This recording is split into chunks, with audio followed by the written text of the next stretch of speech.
these are signals, okay? This is a signal as to where the art form, as to where the entertainment path, right, is going. And it's not to say like, hey, this is like a fundamental change of the industry, but what it is a signal as to where it's going. If you all haven't noticed, Netflix has kind of been slowly changing their content strategy. Think about Jake Paul and Mike Tyson, right? They're doing live events, even though that was a complete failure because the bandwidth was so incredibly low, you couldn't even watch the fight. It was so disappointing. But they're trying. Netflix is trying to change their streaming strategy. And you've also probably heard that Netflix is now doing like kind of game-related stuff on the platform. Now they're in literally just the past few months, they've brought Miss Rachel, the kids person, the lady who entertains kids on YouTube. They've put a bunch of her stuff on Netflix so that kids will watch Miss Rachel on Netflix. And even though it's also on YouTube, they might choose to go to Netflix over YouTube, right? They had an episode of Kill Tony, the popular live podcast that's been happening for like well over 10 years, Kill Tony. They now did a whole episode for Netflix, so it's kind of like a Netflix special of Kill Tony, but it's kind of podcast-like, right? It's sort of like comedy special a little bit, but in a way, it's also kind of like podcasts. And there's an element of this that Netflix is trying to slowly morph into what YouTube already is, which is a very strange concept if you think about it. Listen to this. The streaming giant is overhauling its homepage with major redesigns heavily inspired by social media apps. In the coming weeks, Netflix will roll out a cleaner TV interface with more visual elements and contextual callouts like Emmy Award winner, while the mobile app will feature a TikTok-style vertical feed for swiping through clips. Swiping through clips? What does that mean? Live events and games are getting pushed to center stage, a clear signal that Netflix wants to be your one-stop entertainment shop beyond just binge-watching crime documentaries. On top of all that, an open AI partnership will power a conversational search function that responds to mood-based queries like show me something like Stranger Things, but less scary and set in summer. Translation, Netflix is officially done obsessing over subscriber numbers and is now playing a new game, desperately trying to keep your eyeballs from wandering over to YouTube or wherever shiny app is stealing attention spans this week. All right, so Netflix is trying to enter the game of attention hacking. The currency of how many eyeballs are you carrying and holding at once is the currency of the streaming world. And it's always been the currency of social media, right? Engagement.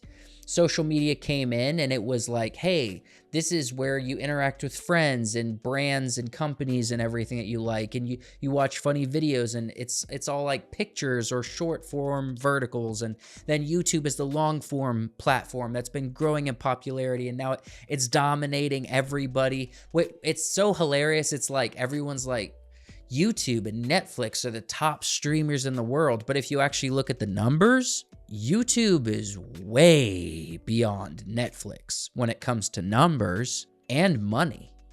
I mean, YouTube is public source, right? It's content curated by individuals, not an organization. Here's the thing. Netflix is doing, in my opinion, the right thing, but they have to be careful. Let's see some visual examples of what they're actually doing here. For Netflix's 300 million plus members, the streamer's homepage is as familiar as that iconic tone. But now, its classic interface is getting an overhaul. What led you to this decision? Because some people would say Why fix what's not broken? We thought we really need a UI that'll make it easier for our members to find the shows that they want. Netflix CEO Greg Peters gave us an exclusive peek at the new features, like preview blurbs for each show and personalized badges to guide your choices. You really care about. The personalized badges is like trying so hard. Like people don't care. People care more about a strong algorithm truly recommending the correct type of content they want to watch over Netflix's recommendation that you watch something because it won some awards or something. You know what I mean? Like people don't care what Netflix wants to recommend you, but maybe it's powered by AI, but I doubt that aspect is. The search is powered by AI, an open AI chat GPT kind of thing, where they're collaborating with them to help search and curate content in some level, right? To be more customized. But the badges, who gives a crap? That's like that's an overreach in my opinion to try to be more like socially engaged. Awards. You might get an Emmy winner award here badge. I've watched every season of Bridgerton, so hey, here's an alert, another season coming. He says the search tool is also new. Move from the left side to the top. It's more sophisticated, using AI to curate content. To be fair, who did this first? Who did the run across the top first? Someone else was doing that. There's another streamer that's been doing that for a minute. If I can think of it, I'll shout it out. But there's a streamer that's been doing that for a while. It might be Apple TV Plus. I think it's Apple TV. Content just for you. You say like, I'd like something that's uplifting, that's a period piece that involves these elements, and then we can respond with titles that, that work for you in that moment. Peter says while the new interface will roll out over the next few weeks, an upgrade of another popular feature, subtitles, just debuted, allowing viewers to choose. How many of you people watch your shows, you can hear fine? There's no issues with your hearing, but you got subtitles on anyway. That has been a slow drip addiction in my life with the subtitles because I used to hate them. I used to hate and ridicule anyone who watched films or shows with subtitles on. And then my wife is a subtitle person because she reads more than she visually processes, I think. And so she always had them on. And when we started dating and when we first got married, like 6, 7, 8 years ago, I was trying to be nice. I was trying to be accommodating, so I would let her have it on. And over the years, it just kind of wore on me. And now I'm just kind of like, throw it up there. I might miss something that they said. And I don't, or if they have a heavy accent, I don't want to miss something. So I'll just read it. Which honestly, I hate that about myself, but I feel like everyone has subtitles on. Between captioning for dialogue with background sounds or just dialogue alone. How often are your users activating the subtitle feature? Maybe surprisingly, around half of the hours that are viewed on Netflix are viewed with subtitles or with closed captioning. That's why we invested in it a lot. In an economy, though 50% of everybody uses subtitles. Where most streamers are struggling, Netflix revenue is up 13%. The company investing $18 billion this year in new content, funded in part by those subscription price hikes that have left some consumers fuming. Netflix is really out here doing their customers dirty and just being greedy. Given the stress the economy is putting on so many people, are you comfortable holding prices where they are now for the foreseeable future? Our job is to keep trying to work to make the service better and then hear from members when, that right moment to make a price change would be. So we're not changing anything in that regard. A price change. He's saying we're not changing any pricing right now. Let me see. Netflix pricing now. Pricing plans. Let's see. Okay. Your premium plan, $24.99 a month. Standard plan, $17.99 a month. Okay. And then standard with ads is $8 a month. That's crazy. $25 a month for Netflix? for Netflix, that, believe it or not, is freaking $300 a year. $300 a year for just Netflix, no other streamer. Does Netflix have a catalog that's so good that you have to spend $300 a year? Like, honestly, I would say no. Netflix comes out with a good show maybe twice a year. And they don't have the heaviest hitter movies either. We're honest, like Peacock and Max has the best movies out there, like the best films that gets released. It's like Peacock and Max. And occasionally, you know, you got Paramount in there because they got the Mission Impossible films. But $300 a year for the premium? Oh man. And the standard with ads, like, ugh, that's so rough to me. So I don't know. Let me know what you get. Is it worth it? Because I'm currently paying for the premium, not because I want to or I signed up for that, because I wouldn't have. But I signed up for Netflix maybe 8-9 years ago, back when Netflix was only like $9.99 for the best option. Like and they didn't even have ads back then. It was kind of like sharing accounts or whatever, I think. I don't even remember. That was so long ago. I don't even remember the perks. All I remember is I opened the plan and I remember, oh, it's $9.99. It's basically $10 a month. And over that period of time, they've just slowly, over time, occasionally increased the prices, and it's got $15 more than I initially signed up for. And they're very subtle with it. All of a sudden, they just grab the money from your account.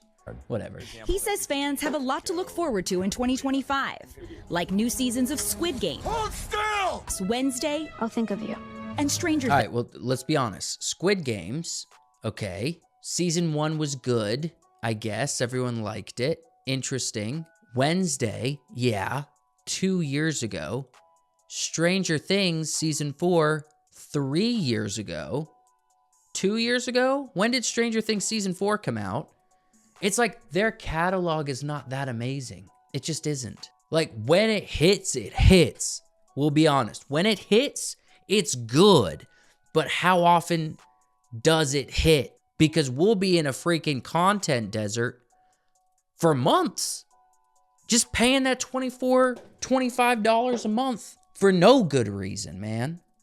For absolutely no good reason. This is why I always thought like a streamer sharing kind of software or program would be helpful, because say you pay $50 that gives you access to every film and every show on every streamer and catalog, right? Across all of time. $50 a month. That's all you have to pay. And within that $50, you can get access to, let's say, 15, 20 movies or shows that month, right? And you can pull from every catalog across the entire industry and across all of cinema history. That would be worth it, because then it's like, hey, Netflix gets a little cash because they made something good and someone wanted to watch it, right? Not just feeding us garbage inside of their subscription model. Because right now, I think I did the numbers with all of the streamers I pay for. I'm pretty sure I'm paying like $80 or $90 a month for everything. And I don't even have everything. I just kind of have the main ones. And it's really bothersome to me. And I feel like it's a little bit more than cable used to be.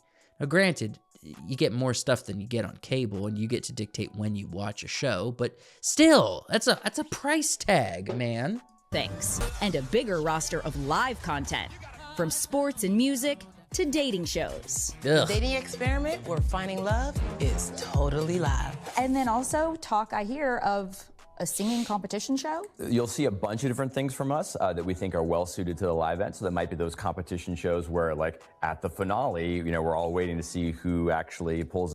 Bro, like, honestly, I would be like so much more gracious if the whole thing with Mike Tyson and Jake Paul didn't just happen freaking like 4 months ago, 4 or 5 months ago. That was a complete disaster. That was honestly shameful. Like, you should be embarrassed about that. It off. Despite all the success, Netflix has had its stumbles. Technical glitches during live events, enraging audiences, and viewer backlash to hype shows like Meghan Markle's With Love, Meghan.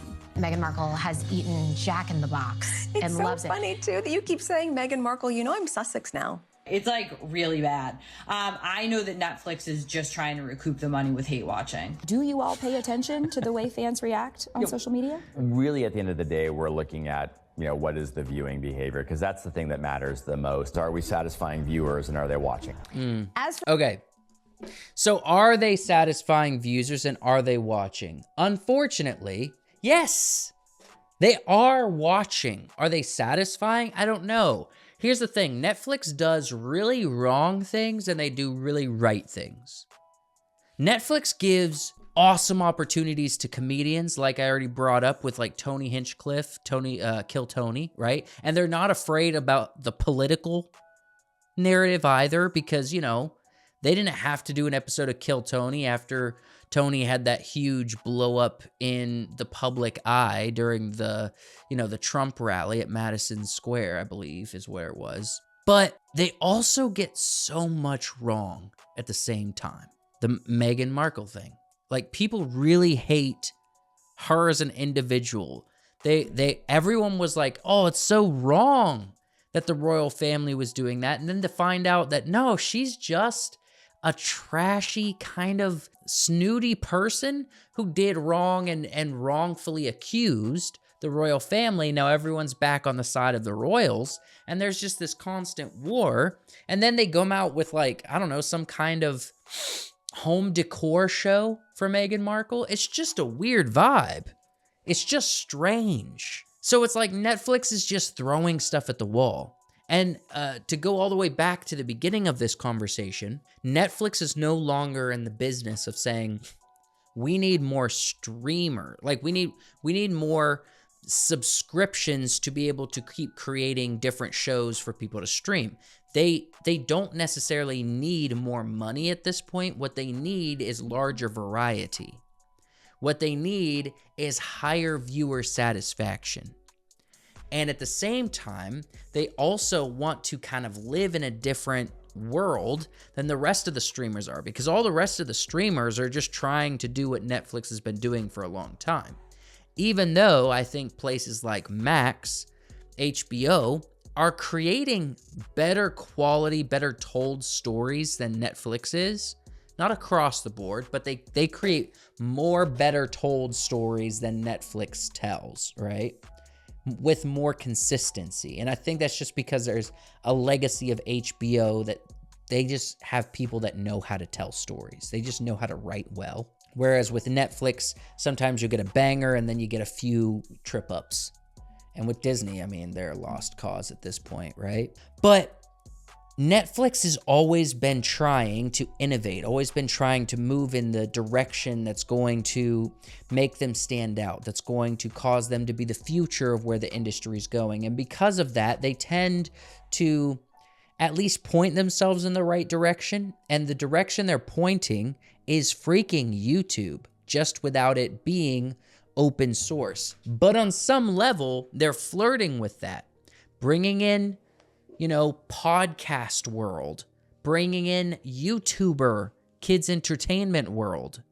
Like, they're starting to fill their catalog with the YouTube style creators, along with the Netflix shows, along with the Netflix films, along with the reality shows and the live sports. Like, they're really trying to hit it everywhere.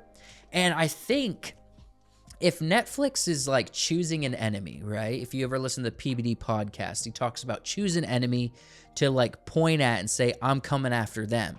Netflix seems to have done that with YouTube. And in some level, that's actually smart. But will they ever be able to outgrow or beat out YouTube for eyeballs? I just don't think so. And there's one main reason. The main reason is it's not open source. Netflix is not a place that people like me can upload a show to, right? Now, if there ever came a day where it said, hey, we have quality standards, you have to meet these standards, and if you do and you get approved, then you can, publish your own show, kind of like open source onto Netflix, then we might be cooking with gas, right? Then we might be saying, all right, we're getting somewhere here. And maybe they do some kind of rev sharing based on how many people watch it or whatever. But if that's the case, then we actually might have a contender for entertainment. But YouTube's an interesting place because YouTube's not only entertainment, it's also how-to. So you're just competing with a very difficult enemy right now, Netflix. But I think there is validity with what they are doing. And I think if filmmakers or people who enjoy filmmaking or enjoy movies that they watch, you would be wise to see what Netflix is doing and take cues from it. So for example, some of the best entertainment that the audience consumes, maybe it's not the best, but some of the most consumed entertainment is through places like YouTube. And Netflix, who is the #1 streaming entertainment platform, knows that. They know that YouTube dominates in every capacity. And they know it is that the individual creators, people like Joe Rogan, people like Mr. Beast, people like Casey Neistat, right? People with these huge followings are making a dent in not just like Netflix, but in the entertainment world as a whole. Because they look at their back-end analytics and say, hey, we had a comedy special that is currently sitting at 60,000 views over the past 2 weeks on Netflix. And that same comedian posted a podcast last week that has 150,000 views, that has 300,000 views easy, and their big expensive comedy special is not getting as many views as their YouTube podcast, right? And so there's serious validity in looking at, hey, what are the options here? Who's attacking who's competing with who? That places especially filmmakers in a position, if you're younger, if you're a filmmaker, that places you in a position to start seeing what are the standards that's being set up for entertainment. What are the standards of the workplace? Where's the money at in the industry? What are the opportunities? How do you build leverage for yourself, right? As an independent creative, how do you take advantage of what is happening right now to grow your own influence, to grow your own reputation, and to build future opportunities for yourself by setting yourself and positioning yourself on the chessboard correctly? And that's really what to consider here. And I think what's super interesting is Netflix is not competing with Disney Plus. They're not competing with Max. They're small kids compared to Netflix. They're going after freaking YouTube. They're going after the entire creator economy of long form content. Netflix says YouTube holds the monopoly in a major way of long-form content because it's tied to the creator economy. It's tied to the creator world, the individual open source creator world. And Netflix is saying, what strategies, what methods do we have to do to come after YouTube and potentially eventually swallow it? I don't think it can be swallowed. I really don't. But if Netflix in like 10, 20 years time is able to become more powerful than YouTube and swallow YouTube as a whole, and maybe Netflix has a version of open source for creators that create quality content or quality shows, my goodness, who knows what's possible for filmmakers in the entertainment world. It could be a very different world in 10, 20 years time. So don't get comfortable, stay informed, and subscribe to this channel or follow me wherever you're listening. That's how you do it. That's how you stay informed. Really appreciate you listening. I'll see you next time.